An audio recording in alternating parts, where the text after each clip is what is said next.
Hello, everyone. I'm Lakshmi, and I am the host for the Pearl series. Now, today is the Heartful Leader series, session 3, playing the long term part 1, building trust in the workplace.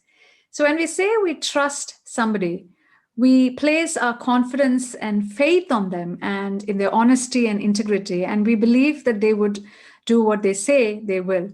And we've also heard that trust is a foundation of all relationships. And one needs to be building trust, which is very crucial for a survival of a relationship, a romantic relationship, or a workplace connections. And we've heard that time and again. Now, in the Heartful Leader framework, trust is one of the core 5 traits that every leader must have. So the question here is, how can we both trust others and inspire trust? Now, we're going to explore this a little bit deeper with Hester. Now, Hester O'Connor is a clinical psychologist, and she is the manager of the psychology service within the Irish health system. She's worked for 35 years in public sector settings. Hester is a heartfulness trainer and an international speaker. It is such a pleasure to be connected with you, Hester, again because of this Heartful Leader series. How are you today? Oh, I'm good, Lakshmi, and lovely to see you. Thank you for inviting me. It's lovely to be here. My pleasure. Now, let's start off, Hester. Now, what does your job involve? So I work in the public sector in the Irish Health Service. And as a clinical psychologist, I lead a team of 30 psychologists delivering healthcare to children right up to the elderly with all kinds of disabilities and mental health issues like anxiety, depression, stress. So the issues that we face, is really faced in our society at the moment. And we cover a population of 300,000 population in Ireland. Yeah. Well, and I've been doing it now for almost 9 years. Wonderful. Thank you for sharing, Hester. Now, let's just dive right into this, topic on trust in workplace. Why don't you start off by defining that to us? What does trust mean in a workplace? So in the workplace, I would say maybe I'll make 3 or 4 points about it when I think about trust in the workplace. Firstly, your title, or you're the chief executive, or you have a load of doctorates or whatever, that does not entitle you to trust. Trust is something that we earn. And that's reflected in how we are from the inside out. So how we are in our attitude, in our behavior, and in the tiny little things that we do, but how we treat other people is particularly how we treat people. How do you treat the person at reception and up to the most senior person in the organization? So there's a really important relationship, I think, between fear and trust. If you're able to be trusting of yourself and to trust others, there's less fear. And I think that's maybe something we'll probably come back to. And I think that it's really important that we are trustworthy. We are people of our word. If I say I'm going to do something, I'll do it because you're important enough for me to turn up when I say I will, or for me to deliver what I said I'd deliver when I would deliver it. And if I can, to say sorry. So there's a huge part for me is about humility, actually, to be able to acknowledge and know that I'm always learning. And so you're really much more likely to bring people along with you if you have your character traits, which I feel doing a practice like heartfulness is more than just a practice of meditation. It's almost like willingness to keep working on yourself on the inside, and your integrity and what you sow on the inside will reap. It just shows on the outside. You can't fake that. That's right. That's right. And you beautifully said it's bringing people together as well. Yeah. It's also right. It's not just going in and doing a job and getting out. Trust does matter.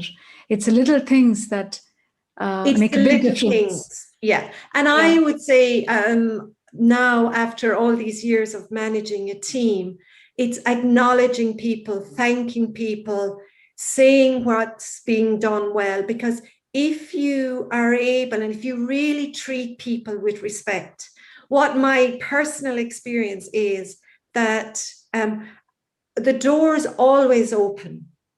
So if I want something done, I'll always ask people to help, but they're willing to help because you're somebody that they see you as a good person, because when they've needed something, you didn't say my door is closed, my door is always open. So one trick I've learned, Lakshmi, is I give everybody my mobile number for work that wants it. I don't shy away. Like, we've population of 300,000 that we're working with. Anybody that asks for it, I give it, because I know that they can contact me and reach me should they need. And it's very rarely that they do, but I'm not creating any barriers or defensiveness.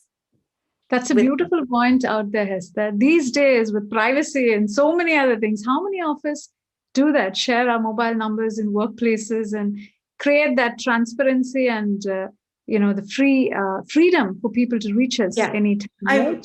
Because one of the things that happens in healthcare, you get a lot of complaints because there's never enough resource when people are not paying for it. So it's free at the point of delivery, and there's never enough. And so it feels to me, if you're willing to, now I wouldn't give a private number, but my work number, you're willing to be available to people and to listen to them, even when they're complaining. So you take it on the chin because you're the leader. And I feel it goes with the territory, but I have to be willing to do it, and it's fine. Yeah, and you're setting an example there. That's beautiful. Of course. Yeah. Thank you, Hester. And so certainly, we hear it loud and clear that trust is so important in a workplace and a personal relationship as well. Now, how do we monitor it, build upon it? Is there a list of things that we need to be doing to, keep on building this trust in a relationship? Can you just give us some? Yeah, I'm going to give you. I can think of some examples. So, if you're going to be, and I mentioned this before, a person of your word. So I've made an appointment to meet with somebody, and something else more interesting comes up. I need to stick to my word for the first appointment, because if I break that trust with the person who I'd made the first appointment with, unless it's something really, that I can't get out of, I honor my initial commitment, because everybody is important. And I think that often in relationships, so for example, many couples are separated or divorced. And when you say to a child, I'll see you at 5 o'clock on Friday, and 5 o'clock on Friday, you've more interesting arrangement comes along your way, and you don't keep the appointment with your child, you're breaching that important trust. And so it's reflected in everything we do, in our families, in work. And so I would very rarely cancel appointments with people, because they've been waiting for that. So I don't, unless it's exceptional, and then I say sorry. So the other thing is that it's important to, communication lies at the heart of trust, I would say. And that willingness, when you're trying to build trust with people, is listening to them. What is their story? Listening to their perspective, their side of things, and being willing to do that over and above what my opinion is. Because although my role is important and I wouldn't undermine my role, but I'm part of a team and we're in it together. And one thing I'm often, because I love sport, and I often think how I am. So, for example, during the pandemic, there was a huge amount of fear and uncertainty at the beginning. So I made extra efforts to meet with all of the staff, listen to their concerns. They asked for PPE. I went and got the PPE. And what are they frightened and worried about? Because even though sometimes I don't have the answer, I'm not expected to have the answer, but the willingness to listen shows that I believe in them, they believe in me, and that we're loyal to one another. Nobody's better than anybody else. That's beautiful, actually. Some very important points you touched upon there, Hester. You first said about putting others ahead of you and their interests above yours, and communication and listening with an open heart. Beautiful points there. Now, what are the things that we should not be doing, that would affect trust? Okay. I've learned that for me, I always feel I'm learning, even though 35 years later, it feels like I have so much to learn. I think it's really important that we never shame another person in public.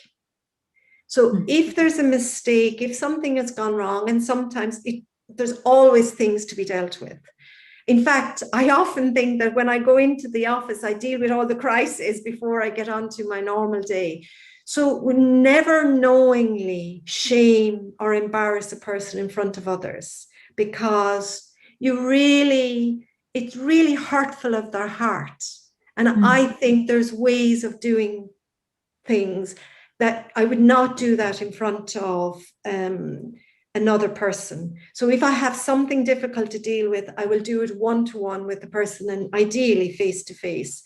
I think that shaming people or calling them out or blaming. So we all work, often blaming cultures where you find the person to blame and then you get rid of them, or you find the person to blame and think everything is, I'm a psychologist, I know that's rubbish. No, we're all part of everything that happens. So if there's a crisis, then we all need to support one another, but never, another thing I think is really important, never promote yourself ahead of other people. So I'd be more inclined to think that the team is bigger than me. This is not the Hester show. It's absolutely not. And I'm always thinking, okay, who's going to come behind me? So you create opportunities for people behind you so that you don't, when you've reached the top, move the ladder. In fact, you grow more ladders for other people and let them shine. It's lovely letting people shine, letting their skills be seen. It's a beautiful thing. But I would really try to, again, keep my word as much as possible. Be a person of, I think, integrity and honesty. If people see that you're somebody that won't do something dishonest or unethical, they know from your character how you are. So sometimes things might emerge, and so people will come and ask you your opinion, and if you're able to say, no, I'm not willing, there's things I'm not willing to do because it will negatively impact other people, and you hold your ground, you're growing a whole team of people who they also have these qualities that will come out. I think it's a lovely opportunity, actually. Beautiful sharing, actually. It also shows your humility, and as you're talking. So I'm noting that, and I'm admiring that, Hester. Like I said, I'm enjoying this conversation. And again, you made a beautiful point. When there is a crisis, we back each other up as a team, right? Instead we back each other up. Yeah, beautiful, that one. But Lakshmi, just to say something, because often in my work environment, I'm dealing with crises, and often there are very serious things that can happen in healthcare. And it feels to me, this being able to manage my own fear and my own panic, and being able to manage that, and know that the biggest part of my role is to support other people, because we'll have emergency team that will come around in a crisis, and we're getting together on the phone mainly, and being able to diffuse fear by saying, okay, I've dealt with this situation before, this is what we need to do. And other people will also be doing that, rather than fueling fear with my own anxiety. And that's where practice comes in for me, I would say, in terms of managing emotions. That's and right. Being more centered and checking in with myself. That's right. I think that's really something that I've learned over these years as a manager, and in a serious, because often when there's a crisis, they say, phone Hester.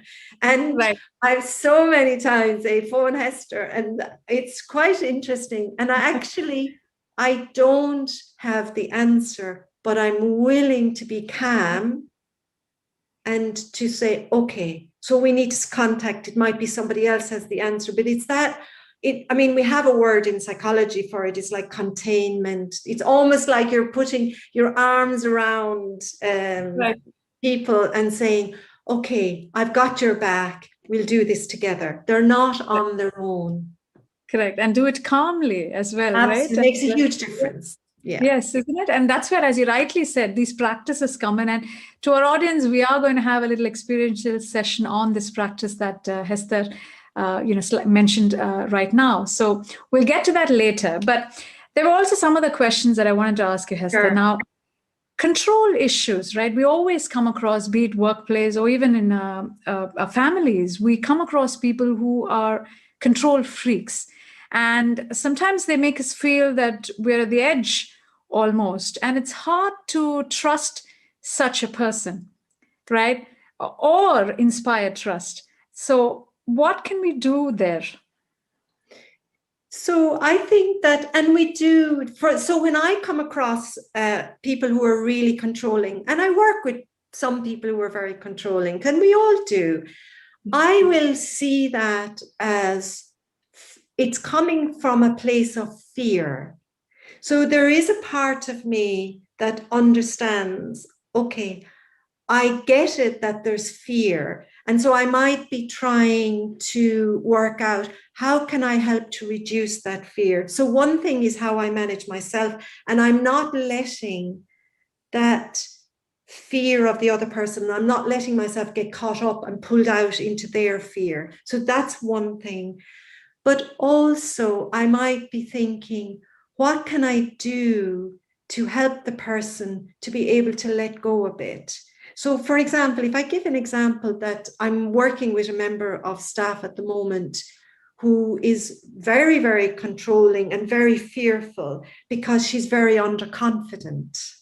Right. So it's creating the situation where I can have the conversation and say, okay, you're doing this well.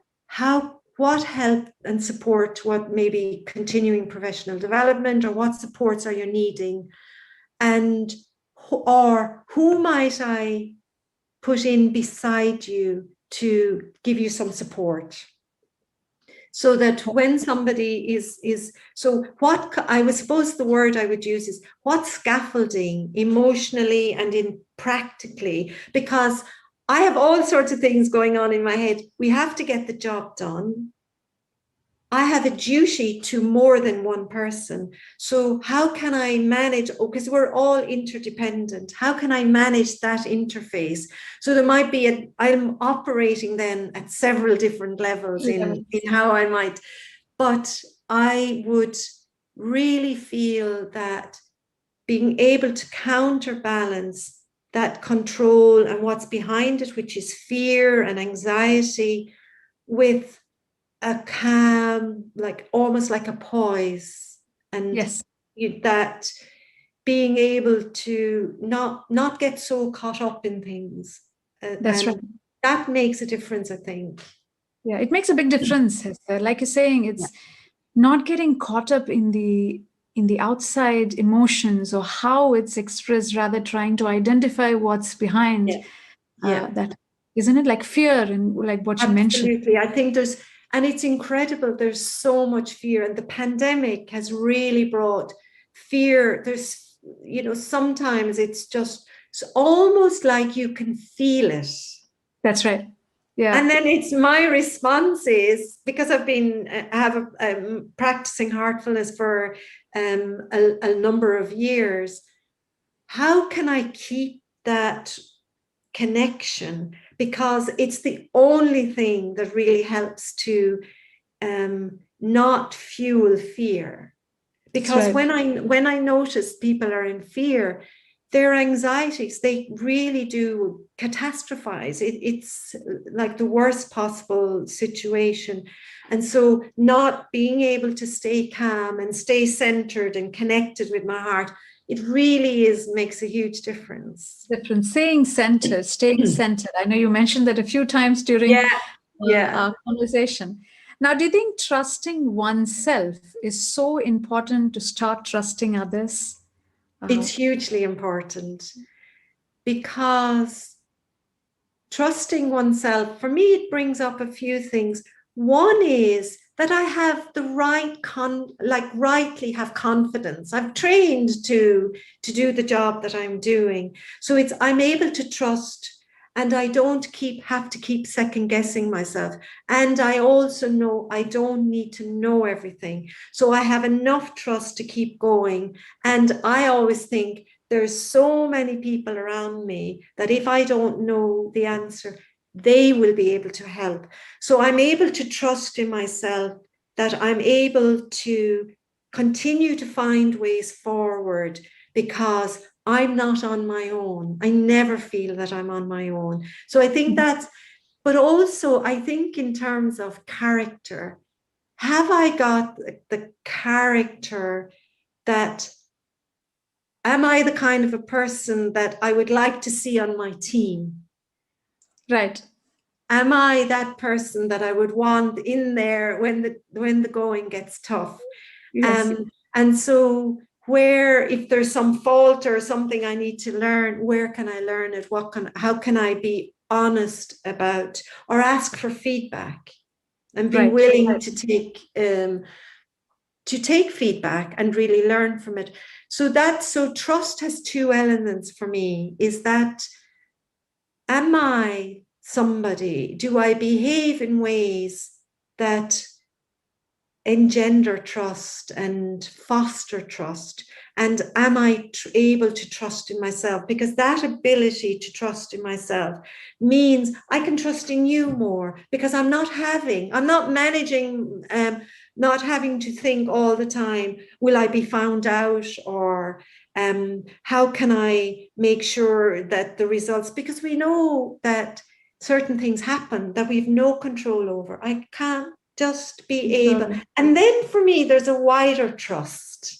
Yes. There's I trust, I will tell you a story. I'm one of a number of children, and if I didn't get an exam or something, or failed an interview, normal life things, my mother had this lovely saying, what's for you won't go by you. So that I had developed this trust that the right thing will happen. So I sort of feel it's in my bones that even when things go wrong, it'll work out in the end.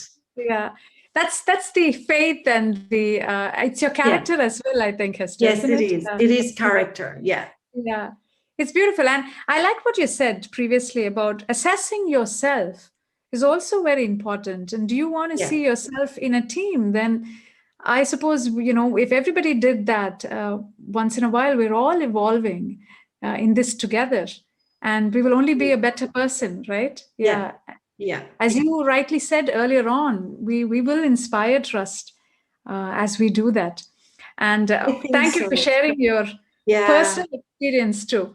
Now, I know you talked about some heartful practices earlier on, right? Now, is there any specific technique that will help us, like a detox practice that will help us deal with, fear or emotions, basically, Okay. and just help us act freely.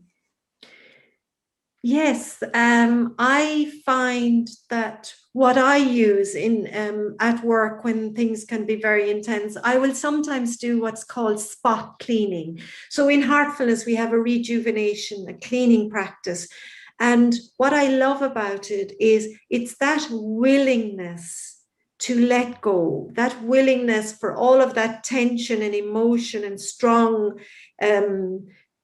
emotions that we might feel inside, that willingness to let it go and just then connect back with the heart.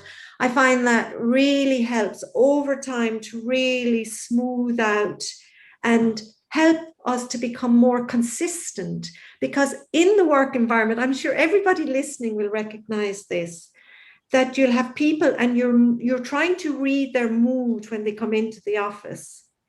And you walk on eggs around them one day, and another day they're in great form. So the Heartfulness Rejuvenation is a practice I do every evening, and I will do it for maybe 30 seconds or a minute if I need during the day. But it helps to have much more consistent demeanor throughout, at home and at work, but more consistent, so that people are not, oh, what kind of mood is she in today? That's right. I would hate if people were thinking, I wonder which Hester are we getting today? I would really hate that. Maybe they do, and I don't know anything about it. I'm sure not, Hester. With what you're saying, you seem to be a very centered person. So, so again, thank you for sharing that. I think we should just experience this cleaning or rejuvenation process. And to all the listeners as well, we welcome you to join us this time. It would be a guided cleaning or rejuvenation session. I will guide you through it.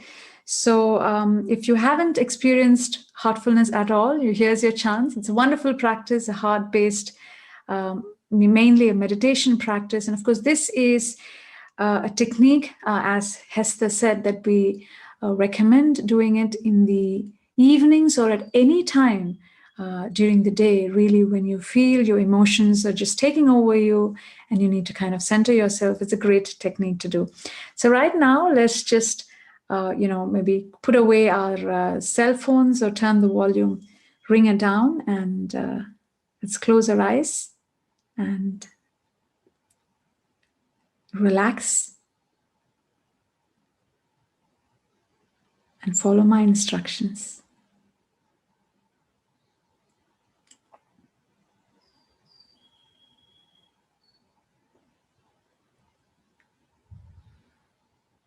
So this is a heartfulness guided cleaning session. It will last for about 10 minutes or so.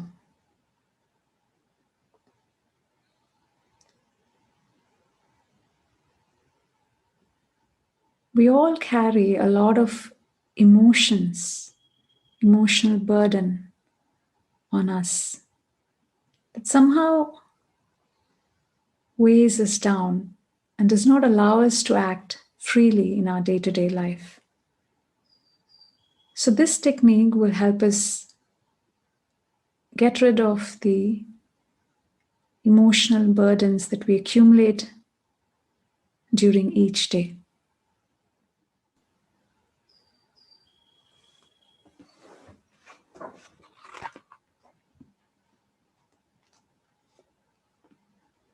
Imagine all the complexities and impurities are leaving your entire system.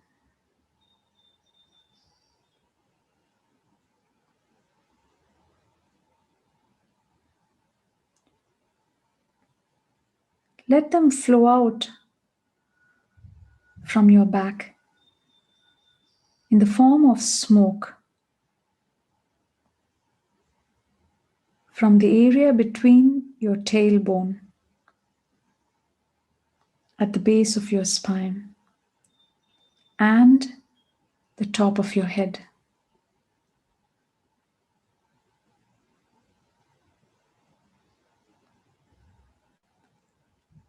Remain alert during the entire process, without brooding over the thoughts and feelings that arise.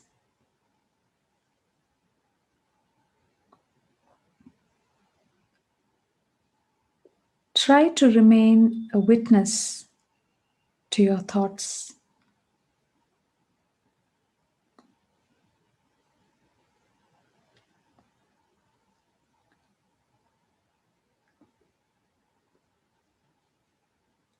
Gently accelerate this process with confidence and determination.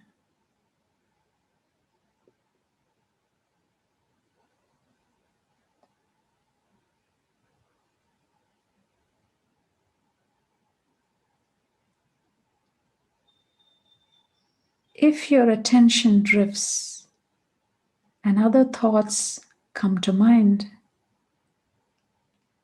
gently bring your focus back to the cleaning.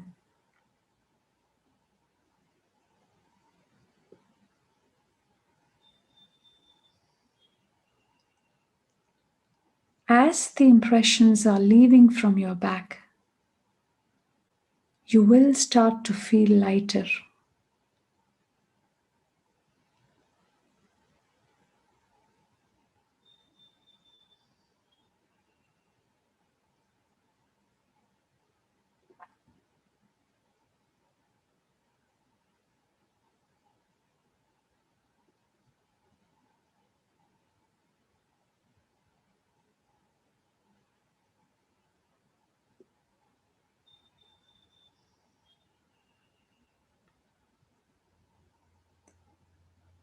You can continue to do this for a few more seconds.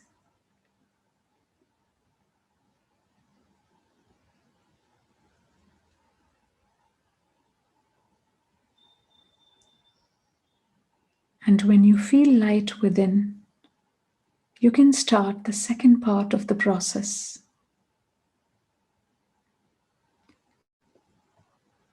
Feel a current of purity coming from the source, entering your system from the front.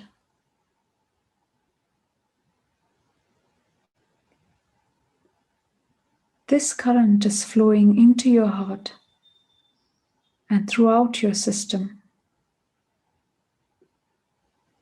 saturating every particle.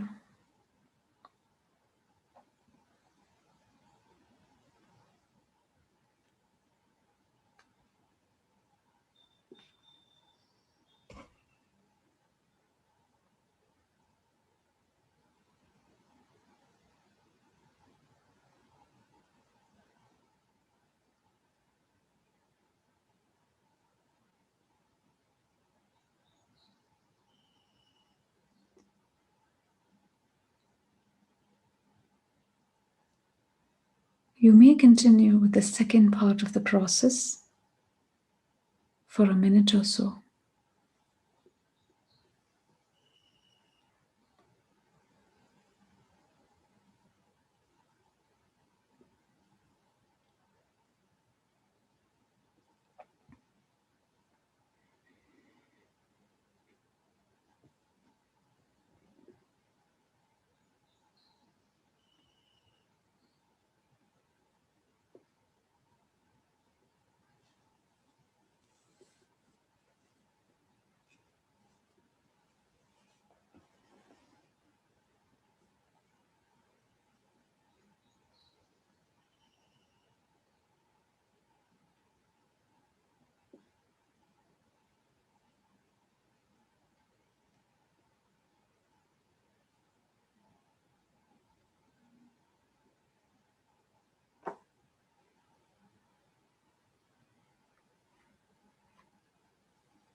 when every cell in your body is filled with this current,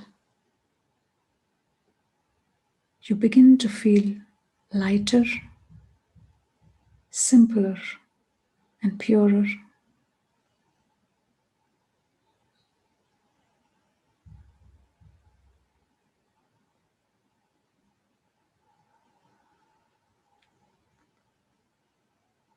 Now you may gently finish this cleaning with the conviction that it has been completely done properly.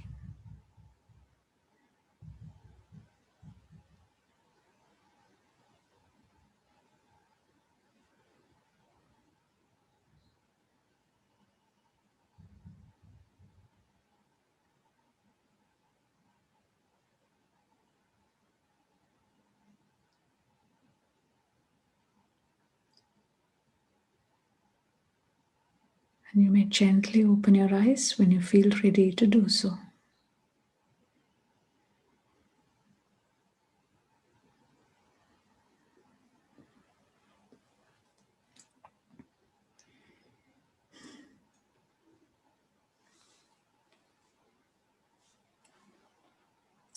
So we hope that this was a useful experience for our audience who has joined us today.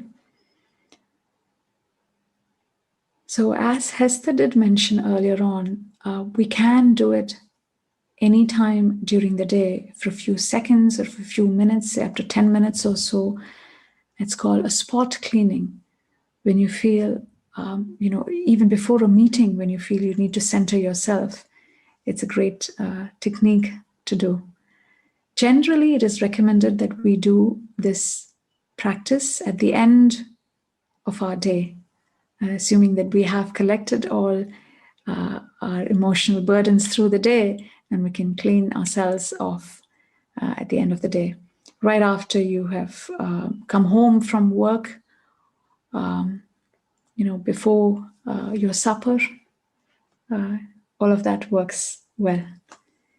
So this is just a short experiential session because we don't have enough time to do a full cleaning process during a webinar. But yeah, feel free to try it out and reach out to us if you have any questions. You can write to us by writing an email to pearl@heartfulness.org. So with that, I think we're going to move on. Hester, there were some questions from my friends. Sure. So I'm going to ask them to you. And as everybody else who's listening in, this is a recorded session, but please feel free to type in your questions in the comments section. Hester will be online on the day, and please feel free to interact with us. She'll be there to take your questions and answer as the session is being broadcasted live. So this question is from Prema, and she's asking, how do you handle an employee or a family member that you don't trust, both when you have proof of untrustworthiness or just feel uneasy about them? Can you confront them, or what? What are your thoughts on that? Okay, so my thoughts are, I don't know if you ever heard this expression, trust in God, but tie up your donkey. I don't know, have you ever heard that expression? Actually, no. Okay. So I that expression comes to my mind with this question, because at a human level, I believe that people can change. But I do think that we need to be sensible. So the tie up your donkey is, so on the one hand, I hold the possibility that somebody's behavior, their character trait, they can work on it, it can change. But at the same time, if there's something that where somebody has breached trust, then I would try and find a way to address it. So it might be, and I'm thinking in a work situation where I come across situations where I'm not sure the person, I can trust the person. So I would be inclined to probably, if I can't in the immediate situation, find a way courageously to have a difficult conversation, because it's really important. How will somebody change unless I have the courage? But if it has to come when I'm ready, and it comes from when I'm ready, when I'm no longer have strong emotions about it, when I'm ready that I'm able to say to you, or to the person, when you behave like this is my observation, this is what happened, this is how it affected me, this is how it impacted other people, but I'm doing it from a place of deeply a loving place. I'm calling out bad behavior because it's not acceptable, whatever. But at the same time, I'm not in that first feeling of really intense anger. And so I think that's important. But I think it's also important to be sensible. And I would be in a work situation, who else can I get to join that little project team that I do trust will be able to get the job done? Or I would always be myself transparent. So when it comes to finance at work and I have a budget, I don't need to tell people what I'm spending the budget on, but I go above and beyond to make sure that people know what the money is going on and why, and they're the receipts. And that's just a process, because it's important for everybody that we have processes in place in terms of accounting and all of the things that we can audit. So I think it's important to, like, that's mind and heart together. So I do think it's important that not to come with anger and not to come with blame, to come, I own the effect of this person's behavior on me and maybe on the organization or the team. And what are we going to do? So sometimes a person who's I don't trust, I might have them work beside me, because then they'll get a lot of confidence. And that does require digging deep, because it's much easier to have somebody else maybe, but being willing, give them a chance, allow them. So I really don't come from the school of thought you get rid of everybody that doesn't perform well, or, but I do think there's accountability, and that's proper. So it's having courage to deal with things that are difficult and not avoid. We're all notorious in families for sweeping things under the carpet. That's right. Again, Hester, it's a lot of learning here, and beautiful points coming from a place of heart. Responding to things is what you're saying, right? I hear that over and over again, not coming from a place of reactiveness. Yes, exactly. Yeah. Absolutely beautiful. There was another question, and this is from Luann, and she's asking, what can an employee do if they don't trust their team leader or manager? I know we talked about employees, now it's the other way around. The employee doesn't trust the manager. Okay. How do you go about that? That's a tricky situation. Right? It is a tricky situation. But it's real life. And that's the truth of it. And I would say that in my experience dealing with situations where somebody more senior to me, I'm not sure I can trust them, that because they've breached trust, or so they've done something that means that they break confidence or whatever. So conditions of feeling safe are very important in the workplace, and in the same as in the family. So I would take what the person that experience really seriously. It's important. So I might be inclined to follow up a conversation with an email, just to recap, nice language, not any harsh language, but just in the meeting, this is what we agreed. Does that all sound similar to you, or whatever? So I would be having a backup in terms of following up with an audit trail in terms of my emails. I might, if I didn't trust, is there somebody in the team I do trust? and see how can I enlist another person without it being gossip. Because what happens in work environments and in families is that we tell stories and we gossip about people, because that kind of has a very strong currency in the work environment. And That's it's right. And very team up. destructive. Correct. And they team up, right? They So, do. They yeah. team up. So so I might want to confide in somebody just to get their opinion, how to deal with it, and then how to see, is there a way of dealing with the issue with the person again from that place? And I sometimes have to pause and come back to things a few days later, because if somebody has really done something and they've blindsided me, I need a few days. So if I draft an email, I won't send it. I won't do something in the heat of. That's right. I will wait. And then, is there a way of having the courage to dig deep, to speak to the person, and bring up the issue that I'm worried about, just checking this out? So there's ways of using language that soften things rather than you did this. No, that's right. It's more, could we talk about this? Maybe there's been a misunderstanding.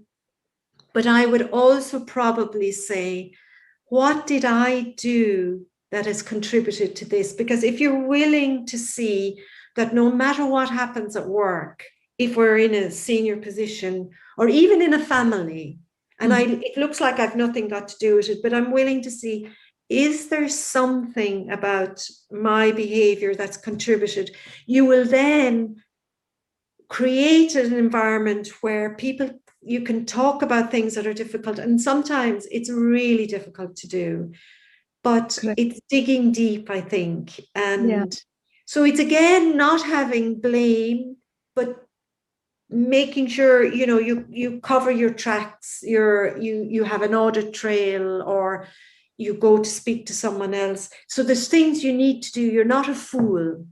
That's right. Environment, or in your family. Don't if you're not safe, you're not safe. So how can you make it safer? And that is, I think, always been willing. Okay, is there a reflection of me in this situation? What can I do? Yes. How have I contributed, and what have I also to learn? Yes. Thank you, Hester. Now, how can a leader encourage their staff to, admit a mistake or a lack of competence or knowledge? So I used to teach in the UK. I taught at the university for 11 years. I was there and I got into the habit of working with, when I was teaching, very, very able students. And I used to always think, they're much brighter than I am, but I'm here teaching them.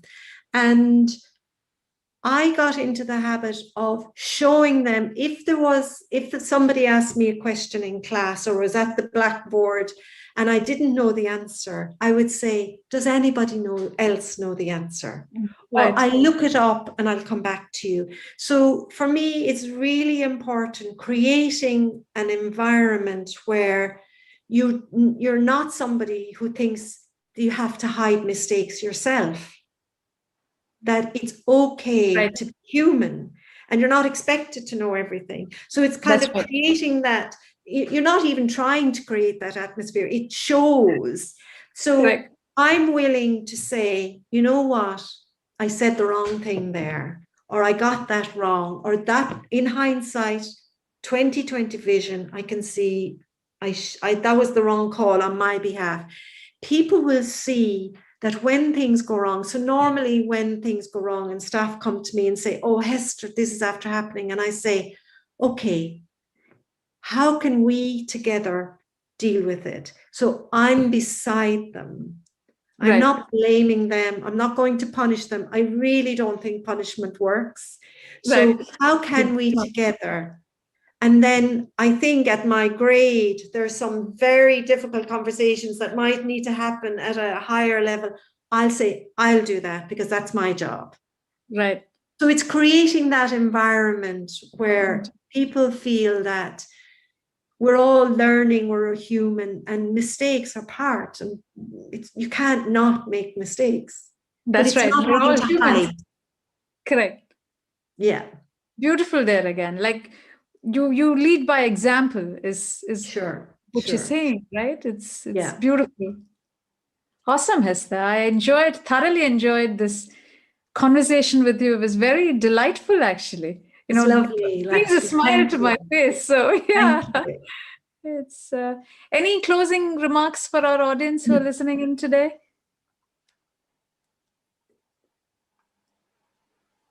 I think that I'm probably this willingness to learn and to feel like every day is a school day.